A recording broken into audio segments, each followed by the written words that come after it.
శుభోదయం. మామిడి గ్రామ ప్రజలకు ఆ, నా వందనములు. మీతో ఎన్నోసార్లు ఎన్నో రకాలుగా ఇలా వీడియోల్లో ఆ, నాకున్న ఆలోచనలను కూడా షేర్ చేసుకుని ఉన్నాను. మన పండగలప్పుడైతే కానివ్వండి, దేనికైనా సరే ముందుండి గ్రామానికి ఏ చిన్న అవసరం వచ్చినా, అవకాశం వస్తే నేను తప్పకుండా ఆ పని నెరవేర్చడానికే ఎప్పుడు నా ప్రయత్నం ఉండేది. మీకు అందరికీ తెలుసు. సో ఇప్పుడు ఒక చిన్న సమస్య వచ్చింది. చిన్నది అనడం కంటే ఇది చాలా పెద్ద సమస్య. ఇది ప్రజల ముందుకు తీసుకొస్తే మన అందరం కలిసి దీనికి ఏదైనా సొల్యూషన్ చూసుకోవాలన్న ఉద్దేశంతో ఈ వీడియో మీకు పంపించడం అవుతుంది. మన ప్రైమరీ స్కూల్, మెయిన్ స్కూల్ దగ్గర ఒకప్పుడు రూమ్స్ తక్కువ ఉండడం వలన 5 తరగతులు కండక్ట్ చేయలేకపోతున్నామని టీచర్ చెప్పడంతో మనము పేరెంట్స్ అందరితో మీటింగ్ పెట్టి, అప్పుడు పేరెంట్స్ కూడా డబ్బులు ఇస్తానంటే వాళ్ళు ఎంత ఇస్తే అంత డబ్బులు నేను వేసి ఇక్కడ నిర్మించి ఇస్తామని చెప్పాము. అదేవిధంగా మన పంచాయతీ సెక్రటరీ గారిని, పంచాయతీ ప్రెసిడెంట్ గారిని అందరినీ కనుక్కుంటే మీరు కట్టుకోండి, మన పంచాయతీ స్థలం ఉందని చెప్పి వాళ్ళు లెటర్ కూడా ఇచ్చారు. దాంతోపాటు ఈవెన్ ప్రహరీ గోడ కూడా నిర్మించాను. అప్పుడు ఆ ప్రహరీ గోడ ఇది అన్నీ కట్టించి అంతా పూర్తయి బాగా వాడుకుంటున్న టైంలో లాస్ట్ ఇయర్ మీకు అందరికీ తెలిసిందే, ప్రైమరీ స్కూల్ని కొన్ని తరగతులు తీసిపోయి హై స్కూల్లో కలిపారు. అది ఎన్ని సంవత్సరాలు అలా ఉంచుతారనేది మనకు తెలియదు. దానివల్ల అందరికీ చాలా నష్టమే జరిగింది. సో త్వరలో కొత్తగా ఏర్పడ్డ ప్రభుత్వం అది రద్దు చేసి మళ్ళీ యథావిధిగా క్లాస్ 1 నుంచి 5వ తరగతి వరకు మన మెయిన్ స్కూల్కే తీసుకొచ్చే అవకాశమే ఎక్కువ ఉంది. సో మీరు ఆలోచించండి, ఇక్కడ నా స్వార్థం ఏముంది? ఇది తల్లిదండ్రులు అందరూ నిర్ణయించుకొని రూమ్ కట్టించుకోవాలనుకున్నారు, కట్టించాము. దానికి కావాల్సిన కొంత డబ్బులు నేను సహాయం చేశాను. ఆ దాతల పేర్లు కూడా అదే పనిగా అక్కడ వేయించాను. ఇంతమంది కలిసి ఒక స్కూల్కి చేసుకున్న దాన్ని ఈరోజు వేరే ఎవరో వచ్చి మీరు ఇక్కడ ఎలా కట్టించారు, ఎందుకు కట్టించారు అని అడిగి నోటీసులు ఇస్తూ ఉన్నారంట. స్కూల్ యాజమాన్యం నాకు ఫోన్ చేశారు. యాజమాన్యం కదా, అదే టీచర్స్ ఫోన్ చేశారు. నేను బయట ఊర్లో ఉండడం కారణంగా నేను దానికి ఏమి చేయలేక ఆల్రెడీ సెక్రటరీ గారు ఇచ్చిన లెటర్ మీకు అందజేశాను కదా, అది చూపించి రిప్లై ఇవ్వమని చెప్పాను. వాళ్ళు అది ఆ లెటర్ ఎక్కడ పెట్టారో వాళ్ళకే తెలియలేదు. ఇప్పుడు ఆ హెచ్ఎం గారు మారిపోయారు కాబట్టి నా దగ్గర కూడా ఒక కాపీ ఉండాలి. నేను ఊరికి వస్తే వెతికి తీసి ఇవ్వగలనని చెప్తున్నాను. నేను 2 రోజుల్లో ఊరికి కూడా వస్తాను. కానీ లెటర్ది కాదు సమస్య. ఇది ఎవరికి ఉపయోగం చెప్పండి? ఒక బిల్డింగ్ కట్టిస్తే పిల్లలకు ఉపయోగం, ఒక బిల్డింగ్ కూలదొస్తే ఎవరికి ఉపయోగం చెప్పండి? ఇప్పుడేమి సొసైటీ వాళ్ళు వాళ్ళ బిల్డింగ్ కన్స్ట్రక్ట్ చేసుకోవడానికి ఏమీ దీన్ని అడగటం లేదు. కేవలం ఏదో ప్రలోభపడి దీన్ని మా పేరు రాయించుకున్నారన్న ఉద్దేశం ఎవరికన్నా ఉంటే దయచేసి చెప్పండి. ఆ పేరు శుభ్రంగా తీయించేసి మీ పేరు కావాలన్నా రాయిస్తాను, లేకపోతే స్కూల్ పేరు కావాలన్నా రాయిస్తాను. ఒకవేళ అలాంటి కారణం ఏదన్నా ఉంది దీన్ని కూల్చేయడానికి అనుకుంటే పేరు కోసం ఏమి చేయలేదండి. పిల్లలకి బాగుపడే దానికోసమే చేశాం. ఒక ఊరికి గుడి బడి ఎంత ప్రాముఖ్యమో మీ అందరికీ తెలిసే ఉంటుంది. బడి లేని ఊరు, గుడి లేని ఊరు మీరు చూడండి శ్మశానం లాగా తయారవుతాయి. ఓకే, ఈరోజు బడికి సంబంధించింది ఒకవేళ మనకి రాజకీయంగా ఏదన్నా వ్యతిరేకత ఉండి ఏదైనా చేయాలంటే దానికి గవర్నమెంట్ ఎలక్షన్స్ రూపంలో మీకు అవకాశం ఇచ్చింది. లేదు ఇంకేదన్నా బలాబలాలు తీర్చుకోవాలనుకుంటే కూడా చాలా రకాలుగా అవకాశాలు ఉన్నాయి. చిన్నపిల్లలు చదువుకుంటే బడి, అందరం వెళ్ళే గుడి, వీటి జోలికి వచ్చిన వాళ్ళు ఎవరు చరిత్రలో బాగుపడినట్టు లేదండి. అండ్ నేను ఇది చాలా చిన్న స్థాయిలో వాళ్ళు చేస్తున్నారని అనుకుంటున్నాను. ఎందుకంటే పెద్ద మనసు ఉండేవాళ్ళు మన ఊర్లో చాలామంది ఉన్నారు. ముఖ్యంగా మన బొల్లేని వారైతే ఊరికి కావాల్సిన ఎన్నో మంచి పనులు చేశారు. ఇప్పుడు హై స్కూల్ నిర్మాణంలో వాళ్ళు ఖచ్చితంగా వాళ్ళు అన్ని విధాలుగా సహాయం చేస్తున్నారు. ఊరికి పనికొచ్చే ప్రతి మేలు చేస్తున్నారు. గుడిలో అవసరం వచ్చినప్పుడు పలికున్నారు. ఇప్పుడు బొల్లేని కృష్ణంనాయుడు గారిని, భాస్కర్ నాయుడు గారియండి, సీనప్ప నాయుడు కానివ్వండి, వీళ్ళకి ఎవరికన్నా తెలిసి ఉంటే ఇలాంటిది ఒకటి ఊర్లో జరుగుతుందని, ఈవెన్ మన గిరినాయుడు గారికి తెలిసి ఉన్నా కూడా నాకు తెలిసి దీన్ని ఇలాంటి క్రూర చర్య, ఇది ఆటవీకులు చేసే చర్యలాగా వాళ్ళు కూడా పరిగణించి ఖచ్చితంగా వాళ్ళు దీన్ని ఎదుర్కొనే ప్రయత్నమే చేస్తారు. నాకు తెలియదు ఇప్పటికి వాళ్ళ దగ్గరికి వెళ్ళిందా లేదా అని. బికాజ్ నేను దాదాపు 1.5 నెలల నుంచి హైదరాబాద్లో ఉన్నాను. మధ్యలో ఒక 3 రోజులు వచ్చాను, కానీ నా పిల్లవాడిని స్కూల్లో చేర్చుకుంటే ఆ పనిలో నేను చాలా బిజీగా ఉండి దీనికోసం నేను టైం స్పెండ్ చేయలేకపోయాను.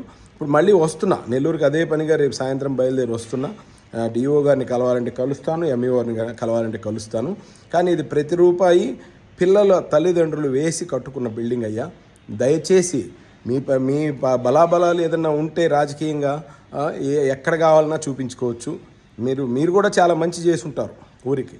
అవతల వాళ్ళు చేసిన మంచిని మనము వ్యతిరేకించేదానికంటే మీరు కావాలంటే ఇంకో 2 అంతస్తులు బిల్డింగ్ కట్టించండి, అక్కడ చక్కగా స్కూల్ జరుగుతుంది. మేము కూడా ఏదైనా ఫండ్స్ కావాలంటే నేను అరేంజ్ చేస్తాను. మీకు తెలుసో లేదో, ఆ బిల్డింగ్ కట్టినప్పుడు నాకు జాబ్ లేదు, నేను ఆ ఊర్లో ఉన్నాను. కేవలం అవసరం కాబట్టి ఆ బిల్డింగ్ కోసము నా స్నేహితుల్ని, నా చిన్ననాటి స్నేహితుల్ని అడిగితే కొంత డబ్బులు ఇచ్చారు. ఆ ప్రహరీ గోడ కన్స్ట్రక్షన్కి దీనికి మొత్తం కలిపి దాదాపు 3 లక్షల రూపాయలు అయితే మొత్తం నేను పెట్టుకోలేకపోయాను. ఒక 50,000 నా స్నేహితులు ఇచ్చారు. దాదాపు ఒక 1,30,000 గవర్నమెంట్ నుంచి తర్వాత 2 సంవత్సరాల తర్వాత నాకు వచ్చినాయి. ఇది ప్రహరీ గోడకి మినహాయిస్తే 1,00,00,000 రూపాయలు నేను పెట్టి ఉండొచ్చు. కానీ ఇక్కడ 1,00,00,000 కాదు విషయం. ఒకసారి ఆ బిల్డింగ్ పోతే మళ్ళీ వస్తుందా మనకి? మన పిల్లలు రేపు ఇక్కడికి వచ్చి 5 తరగతులు కూర్చొని చదువుకోవాలి అని అంటే వసతి కల్పించగలరా మీరు? ఎవరన్నా సొంతానికి మీ స్థలానికి వచ్చి ఏదైనా చేస్తేనో అలా వ్యతిరేకించండి అయ్యా దయచేసి. మీరు చాలా గొప్ప గొప్ప పనులన్నీ చేసి మీరు ఇప్పుడు సరే మీరు పేపర్లో ఏదో వేయించారని కూడా ఇప్పుడే నాకు వేరే వాళ్ళు ఫోన్ చేసి చెప్పారు. ఒకవేళ నిజంగా రాజకీయంగా వాళ్ళు ఇది చేసి ఉండుంటే ఊరికి మేలే కదయ్యా. అలానే మీరు ఇంకా మంచి మేలు చేయండి, ఇంకా 2 బిల్డింగ్లు కట్టించండి. ఇంకా మన ఊర్లో మౌలిక సదుపాయాలు చాలా లోపాలు ఉన్నాయి. మనకి ఊరికి శ్మశానం లేదు, ప్లాన్ చేయండి, కట్టించండి. ఎవరికి వీలైన మంచి వాళ్ళు చేసుకుంటూ వెళ్తే ఒక గ్రామం అనేది అభివృద్ధి చెందుతుంది. కానీ ఎక్కడో జరిగిన చిన్న మేలును కూడా కూలదోసి మనము సంతోషిద్దాము అనే ఆలోచన మరి ఎవరికి వచ్చిందో నాకైతే తెలియదు. కానీ పెద్దవారికి తెలిస్తే మటుకు, మన బొలినేని వారికి తెలిస్తే ఖచ్చితంగా వ్యతిరేకిస్తారయ్యా. నేను వీలైనప్పుడు శ్రీరంనాయుడు గారితో కానివ్వండి, మన గిరినాయుడు గారితో కానివ్వండి, ప్రతి ఒక్కరితో నేను మాట్లాడతాను ఈ విషయము, ఇలా జరుగుతోంది ఊర్లో అనేది. నాకు తెలిసి వాళ్ళ స్థాయికి ఇలాంటి చిన్న చిన్న వికృత చర్యలు చేస్తున్నారని తెలిస్తే ఖచ్చితంగా అది మిమ్మల్నే దూషిస్తారు, ద్వేషిస్తారు. మర్చిపోమాకండి, ఇది బడి ఊరు. ఆ బడి నిలబడబట్టే ఇప్పుడు మనకి ఓటింగ్ కానివ్వండి ఏదైనా అక్కడ జరిగేదానికి కుదురుతుంది. అదే ఆ రోజు బొలినేని వాళ్ళు చొరవ తీసుకుని ఆ స్కూల్ తెప్పించకపోతే మనకు ఎలా ఉండేది? అలానే ఇప్పుడు ప్రైమరీ స్కూల్ ఇది, పిల్లలు చదువుకుండేదయ్యా. ఆ విద్యాలయాన్ని కోల్దొస్తే మీకేం వస్తుంది? 100% చెప్తున్నా, ఎవరికన్నా కేవలం పారిజాతం చారిటబుల్ ట్రస్ట్ అని పేరు వేయడం వల్ల ఈ వ్యతిరేకత కానీ వచ్చి ఉంటే నేను అక్కడికి రాగాలనే ఫస్ట్ ఆ పేరు తీయించేసి మీకు ఎవరికన్నా కావాలంటే మీ పేరు, లేకపోతే దేవుడి పేరు, లేకపోతే మీరు ఏది చెప్తే అది కూడా వేయిస్తానయ్యా.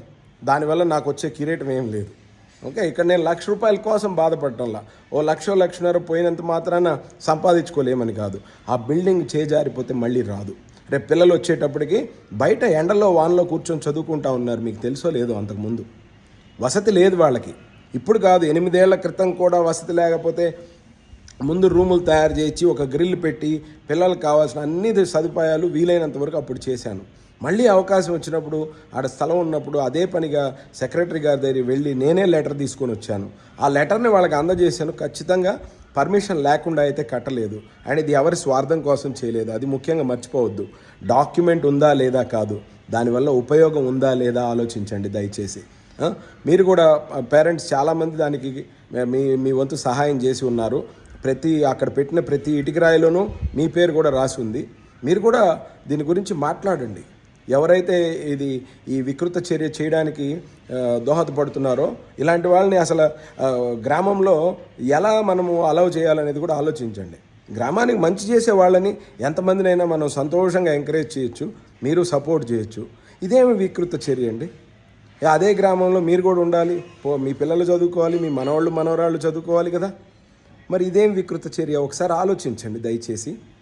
ఆ స్కూల్ బిల్డింగ్ జోలికి, బళ్ళకి, గుళ్ళకి, ఆడవాళ్ళ జోలికి, పిల్లల జోలికి వచ్చింది మన చరిత్ర చెప్తుంది. ఎవ్వరూ బాగుపడింది లేదు అలా చేస్తే. మీరు కూడా అలాంటి పాపం కట్టుకోమాకండి, అలాంటి పాపం మీరు మూట కట్టుకోమాకండి. దయచేసి ఆలోచించి ఇంకా సమర్థమైన పనులు చాలా ఉంటాయి, చెయ్యండి. మా వంతు సహాయంగా మేము చేస్తాం. నేను ఏ రాజకీయ పార్టీకి చెందిన వాడిని కాదయ్యా. నేను ఇంతవరకు ఎక్కడికి వెళ్ళి ఎవరిని ఓటు అడగలేదు, ఏ రాజకీయ పార్టీ తరఫున నేను మాట్లాడలేదు. కేవలం ఓటేయమని అడిగేవాడిని, అందరూ ఓటు వినియోగించుకోమని చెప్పేవాడిని అంతే తప్పితే నాకు అలాంటి స్వార్థ బుద్ధి కూడా ఏం లేదు. సో దయచేసి ఆలోచించి స్కూల్ను నిలబెట్టండి. వందనాలయ్యా. మీరు అందరూ కలిసి ఒకసారి ఆ వ్యతిరేకించే వాళ్ళతో మాట్లాడండి.